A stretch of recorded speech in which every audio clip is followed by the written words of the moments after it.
Jadi kita harus tahu bahwasanya agama yang kita peluk sekarang ini adalah karunia Allah Azza wa Jalla. Allah yang mengutus. Sehingga seorang hamba tatkala berdakwah, tatkala berbuat kebaikan, untuk siapa? Untuk Allah. Karena Allah yang mengutus. Allah yang menciptakan, Allah yang memberikan segala-galanya. Kemudian poin kedua, Allah yang mengutus. Siapa yang diutus? Nabi kita Muhammad alaihi salatu wassalam. Sehingga dalam berdakwah itu memang kita harus sesuai dengan qala Allah wa qala Rasul. Karena Allah yang mengutus dan Rasul yang diutus. Sehingga dalam berdakwah itu setiap muslim seharusnya, setiap muslim ini jadi pendakwah sebenarnya. Jadi nggak ada lagi yang mengatakan saya bukan ustadz. Iya, engkau bukan ustadz, tapi engkau muslim. Engkau punya beban yang sama dengan muslim yang lainnya. Yang kata Nabi alaihi salatu wasallam, "Ballighu anni walau ayat." Sampaikan dari aku walaupun hanya satu ayat. Ya udah, engkau dengar satu ayat itu sampaikan. Tapi sesuai dengan apa yang Allah inginkan dan sesuai dengan aturan Nabi Muhammad sallallahu alaihi wasallam. Bil huda wa dinil haq, dengan petunjuk dan agama yang benar. Petunjuk yang Allah turunkan adalah Al-Qur'anul Karim. Agama yang benar adalah agama Islam yang dibawa oleh Nabi alaihi salatu wasallam. Sebagian ulama menafsirkan bahwasanya bil ilmin nafi' wal amali saleh, dengan ilmu yang bermanfaat dan amal saleh. Jangan sampai kita ini belajar terus tapi tidak mengamalkan.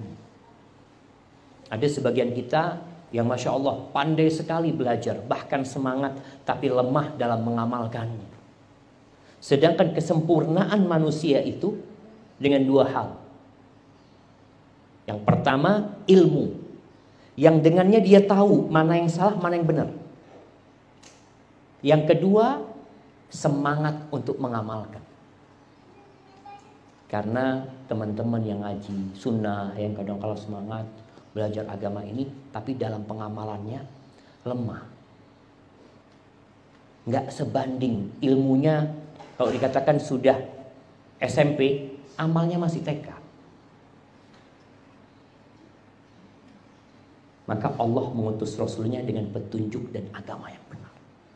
Al-Quranul Karim. Yuk kita baca.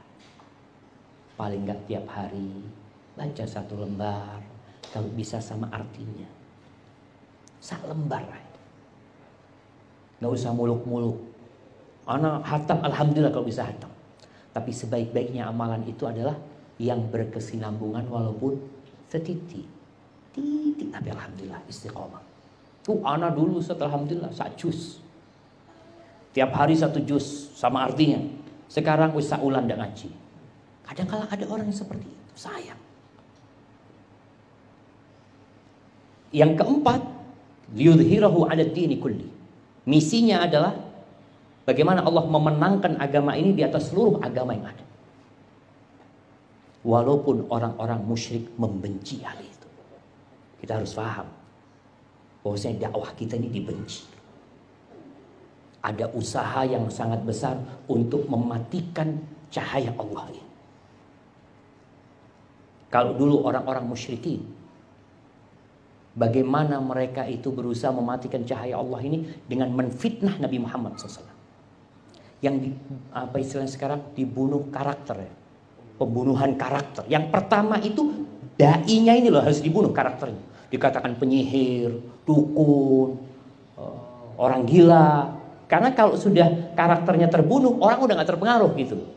Jadi ada usaha untuk itu yang dilakukan oleh musuh-musuh. Dan sekarang media mereka sangat kuat sekali.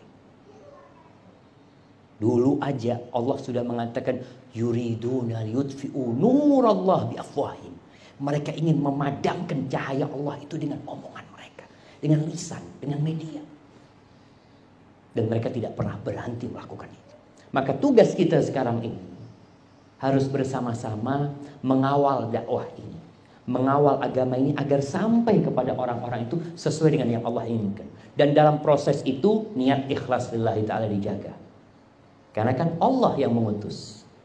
Kalau kita baca Quran, ud'u ila sabili rabbik, ajak kepada jalan Tuhan. Kita dalam berdakwah tidak mengajak kepada kelompok, tidak mengajak kepada ustaz, meloo aku, daono. ikutin kebenaran, ikutin jalan menuju Allah Azza wa Jalla. Nabi Musa alaihissalam ketika diutus menghadap Fir'aun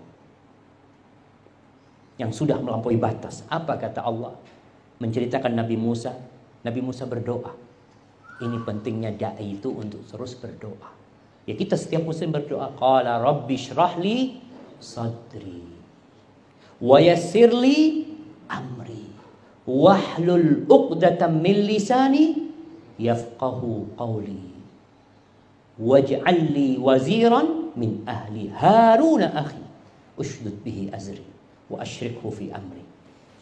Yang pertama doanya Nabi Musa, rabbi shrahli sadri, lapangkan dadaku ya Allah.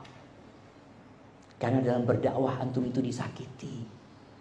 Kalau pendakwah itu nggak lapang dadanya, baperan, nggak jalan, gampang loro hati. Rabbi shrahli sadri. Dan Allah itu mengatakan salah satu nikmat yang Allah berikan kepada Nabi Muhammad apa? Sallallahu alaihi wasallam. Alam nashrah laka sadrak. Bukankah kami telah melapangkan dadamu?